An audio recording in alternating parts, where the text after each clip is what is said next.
alaikum, barkamu da sake saduwa da ku a cikin wannan darasi inda za mu ci gaba da kawo muku darasi akan web design. A cikin wannan darasi namu na yau za mu magana ne yadda za ka iya adin din wato widgets a cikin website ɗinka. Misali yanzu nan mun gaya muku, misali nan akwai navigation bar, mun gaya muku nan akwai header, mun gaya muku nan duk ga su. So misali yanzu sai mu ce a nan wato daga nan a ƙasa muna so mai adin din wato widget wanda za ta iya nuna post namu wanda yake yayi kowane farin jini a cikin post din da muka yi. So za ta laya su ne. misali yanzu za mu zo nan wurin widgets sai mu duba mu gano widgets na popular post. Misali widgets na popular post ga shi na, sai ka clicking din shi. bayan ka yi clicking za ya baka wato za ya baka dama nan ka sanya shi wani suna kake so ya hito da shi, ko platform kake sanya ko ne shi ne kenan. sai na wani irin post kake so a sanya, wanda aka hada a wani lokaci, last year shekarar ta wuce, ko shin wani post ne kowane farin jini a shekarar ta wuce, ko kuma last 30 day wani post ne kowane farin jini a kwana 30 da suka wuce, ko kuma last 7 days. to muna isa all time ko da yaushe. idan muka sa all time za ya jera mana su, wani ne post wanda ya farin jini na farko, wani na biyu, wani na uku, har zuwa yanayin yadda muka yadda. kun ganin wayoyin mun ce a sanya kamar za mu iya zaɓa guda nawa muke so a hito, guda post nawa muke so a hito daga wannan wa'anda suka yi farin jini a wani lokacin. misali muna iya sa guda 5, sai mu sanya save. idan muka sa save, kun gani a nan ga yanan popular post ta karu. kuma idan ka koma ka yi reloading din shi wannan preview page din, za ka gani misali daga nan za ka ga load ta karu, za ka ga popular post ta karu. misali bari mu sa preview daga nan. idan muka sa preview can wurin, idan muka duba kun gani yanzu ga shi nan akwai popular post. to ma'ana nan karkashin duk wasu popular post namu za su iya fitowa. wannan kenan. akwai widget da dama waɗanda za ka iya adin a cikin blogger. kamar yadda muka gaya muku, shi blogger zai baka dama ka duk abin da kake so ka yi design na website ɗinka akwai shi. nan AdSense shi ne ake amfani da shi idan kana so ka ringa yin talla da website ɗinka. za ka bisa da AdSense wanda duk in ka nuna tallarsu za su biya ka wani abu. sai nan featured post, idan kana so ka hiddo wani post wanda kake ganin wanda kake bukatar kowane mutane su ringa ganin shi a koda yaushe, shine za ka sa featured post sai ka fiddo shi ya zanto koyaushe wannan post ɗin duk mutum ya zo za ya gan shi daga gefe guda. sai nan blog search, nan idan kana so ka ba mutum dama ya satin din wani abu daga cikin blog ɗinka, za ka iya sa wannan blog search ɗin. sai nan HTML ko JavaScript, shi ne HTML ko JavaScript idan kana so ka sanya wani HTML code ɗinka ko kuma JavaScript code cikin website ɗinka. misali ka yi lista da wani website wanda ake matalla, ya baka link ko kuma ya baka code wanda za ka iya sanya a website ɗinka, to za ka zo ta nan ne ka amfani da wannan widget ɗin yake adadin shi da dama sai ka sanya shi. akwai kuma profile, shi wannan profile shi ne kamar inda aka rubuta about me din nan, wanda za ya bayani akan shi wanda da wannan website. sai nan blog archive, kamar da muka magani akan blog archive, shi wanda ne tarihin irin post din da ka yi.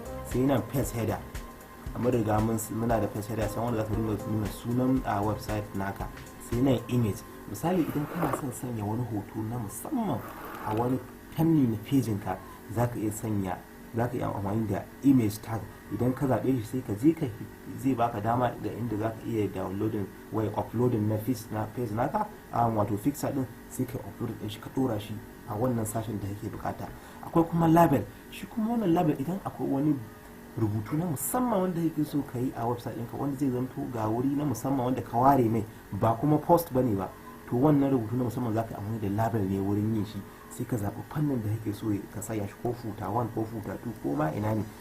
Akwai kuma pages, kamar yadda muka muku bayani, za ku iya sa pages a can wurin cross column 2 kamar yadda muka muku bayani, wato cross column 1 inda ke da muka ce za ku iya sanya sunan pages na waɗanda kuke da su, to za ku iya sanya su a wurin.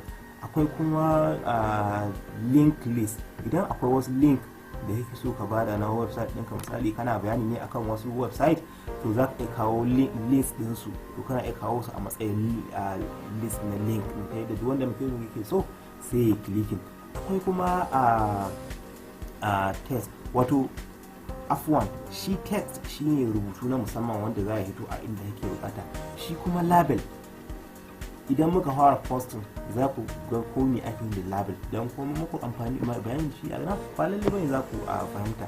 Shi label kamar ana amfani da shi wurin rarraba post din shafin ka zuwa gida-gida, ta yadda kowane post za a aje shi a wani wuri na musamman, a yi classifying din su a wuri iri daya.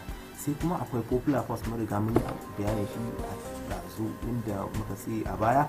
Muka sai popular post zai nuna maka post din da yake kowane farin jini a cikin post ɗinka. Sai blog statistic, misali irin tarihin shi blog naka, mutanen da suke shigowa, mutanen da suke wannan visitors ɗinka a rana da sauransu. Sai nan video ba, shi wannan ana amfani da shi idan misali ka za ka sanya videos a cikin website ɗinka ne. Sai kuma blog list, idan kana da wasu blog wanda kake so ka yi listing ɗinsu, ka sanya rubuta sunayensu a cikin blog ɗinka ta yadda wasu za su iya gani har su iya ziyarta, za ka iya amfani da blog list wurin rubuta shi.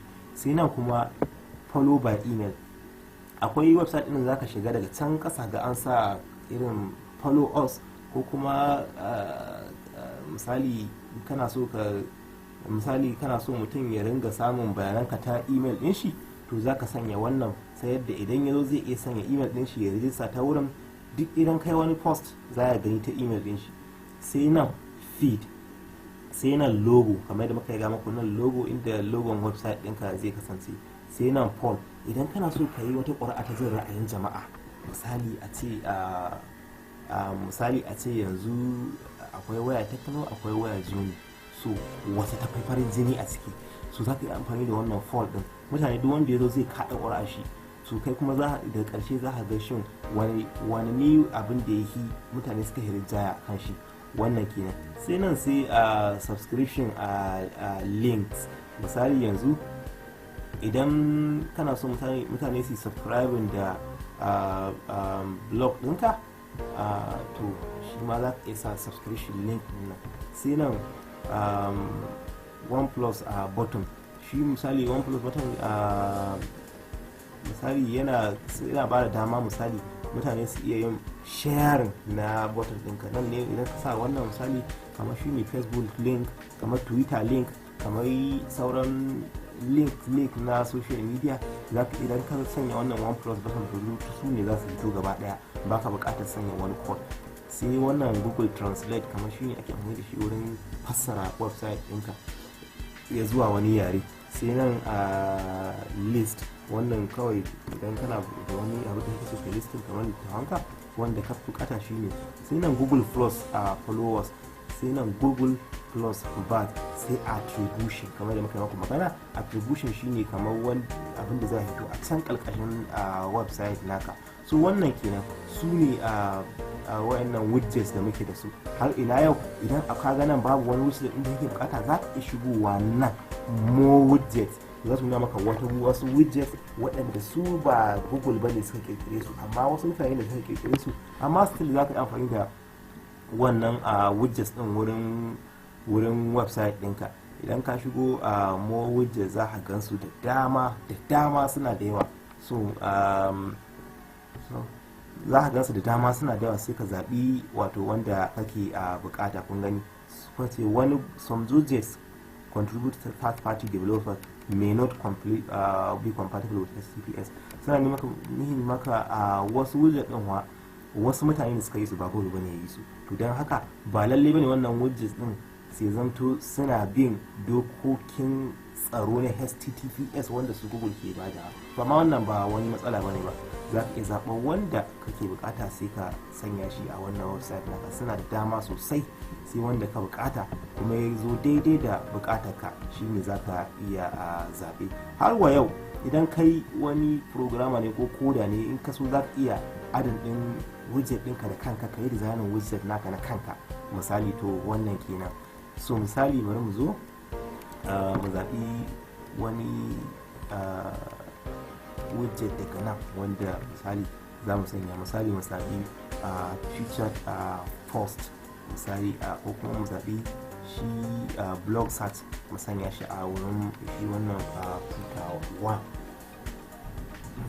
a wannan nan sai mu sanya sunan da muke so mu sanya. In search this blog ne, kuma bincike ne, in bincika ne to ko dai me kai zaka sanya sunan da kanka. Sunan shi ne za a hito a inda mutum ya abin nan nashi ya duba ba. So wannan kenan. Bayan mun creating shi wannan footer 1 za mu je mu duba misali shi preview za mu ga cewa shi wannan abu ya hito inda muke yin shi. Wannan kenan. Misali a nan za mu iya sanya preview na shi page, sai in muka je za ya reloading shi wannan page. Bayan ya reloading za mu ga duk abubuwan da muka yi adin. Mun gani gashi bincika ta fito nan wurin, musamman yana so ya satsin da ya shiga ya abin nan za ya hito. Wannan shine wato darasin da muka gabatar akan shi layout na widget kenan. A darasi na gaba insha Allah za mu yi shi ne akan yadda za ka iya gyarawa da kuma adin din logo a website naka.